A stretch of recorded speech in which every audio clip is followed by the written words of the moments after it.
আমরা প্রথমত আমরা তাদেরকে সেবা পাচ্ছি মানে এইখানে প্রথম কিছু মানে খাবার তারা বিতরণ করছে আর হইলো যে মানে দেখে দেখে কিছু লোকদের তারা ফ্যান দিছে মানে ফ্যান তারপর হলো যে টুল তারপর হলো স্প্রে আছে স্প্রে। তো আমরা ভিতরে যেটা আমাদের রুগী 56 জন রুগী আছে, 56 জন সবাই তো আর এক না। এক জায়গায় মানে যখন আমরা একটু বসি আমার ওয়াইফ আর একজনের ওয়াইফ যখন এক জায়গায় হয় তখন এরকম শোনাশুনি হয়েছে যে তাদের ফান্ডে অনেক টাকা আসে, আমাদেরকে এরকম ভিতরে ভিতরে যায় লাইভে দেখায়।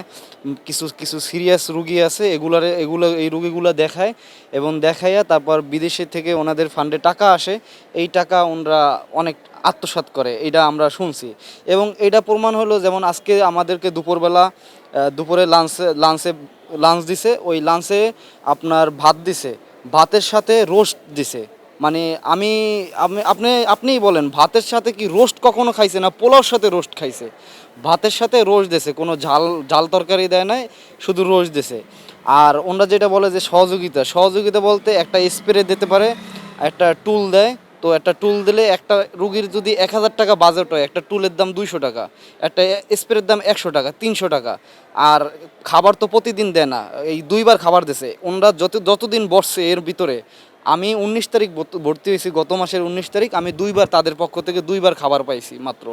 তো 1000 টাকা যদি একজনে বাজেট হয়, যে ধরেন একজনে 1000 টাকা দিল আর সে দিতেছে একটা 300 টাকার জিনিস, একটা টুল একটা স্প্রে, 300 টাকার জিনিস, বাকি যে টাকাটা সেই টাকাটা তো আমরা হ্যান্ড ক্যাশ পাইতে আসি না। আমি একটা ফ্যান আবেদন করছি, 2 দিন পরে ফ্যানটা পাইছি।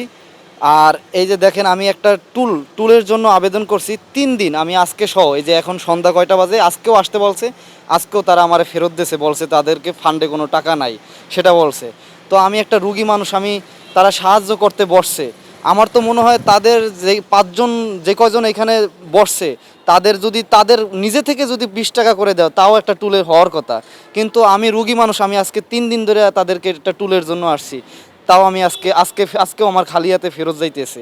এবং কি আমি এইটাও শুনছি যে অনেক ম্যাডামরা আসে গুলশান বনানী থেকে, অনেক ম্যাডামরা আসে, তাদেরকে তারা এইভাবে বলে যে ম্যাডাম ভিতরে গেলে অনেক গন্ডগোল হয়, অনেক গ্যাঞ্জাম হয়, তো টাকাটা আমাদের ফান্ডটা আমাদের কাছে দিয়ে দেন, আমরা আস্তে আস্তে সবাইকে সার্ভ করে দিব।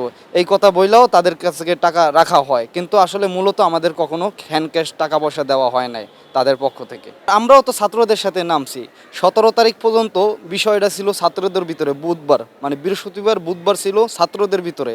যখন আমরা দেখছি যে আমাদের বাইদের গায়ে হাত দিতেছে, প্যারেন্টসরা দেখছে যে তাদের সন্তানদের গায়ে হাত দিতেছে, তখন কিন্তু বিষয়টা আর স্টুডেন্টের ভিতরে রয় নাই, বিষয়টা সারা বাংলাদেশের মধ্যে ছড়ায় গেছে। এই জন্য আমরাও তো একটা যোদ্ধা, আমরা কর্ম করি, চাকরির মানে রাইখা কাজ করি, রিক্সা চালাই, রিক্সা রাইখা সব কিছু রাইখা ওনাদের সাথে স্টুডেন্টের সাথে নামছি।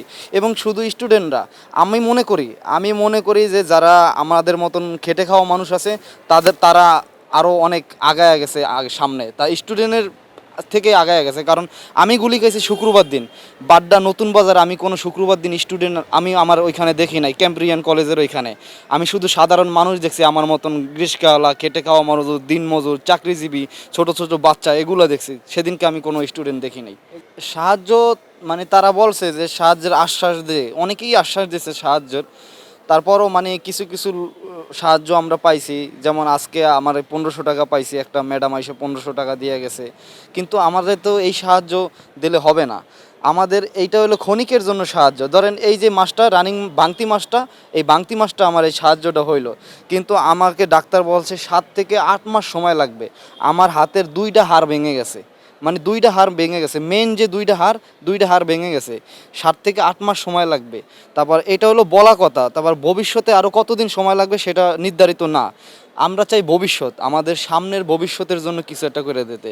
কারণ স্বৈরাচারী যে সরকার ছিল তারে হটানোর জন্যই কিন্তু আমরা নামছিলাম। আমরা জানি আমরা সাধারণ যারা মানুষ আছি তাদের কোনো কোটা নাই, যারা স্টুডেন্ট আছে তাদের কোটা আছে, কিন্তু আমরা সাধারণ যারা মানুষ আছি তাদের কিন্তু কোনো কোটা নাই। কিন্তু আমরা মূলত নামছি শুধু ওই সরকারে হটানোর জন্য, যার কারণে সারা আমাদের সারা বাংলাদেশের মানুষ অসহ্য হয়ে গেছে যে মহিলার কারণে, তারে হটানোর জন্য নামছি। আমাদের কোনো কোটা নাই, আমরা জানি চাকরিজীবী, আমাদের বয়স বেশি হয়ে গেছে, শুধু নামছি শুধু আমাদের সারা জনগণের জন্য। এলো খবরের কাগজ, নিখাদ, নির্ভীক, নিরপেক্ষ।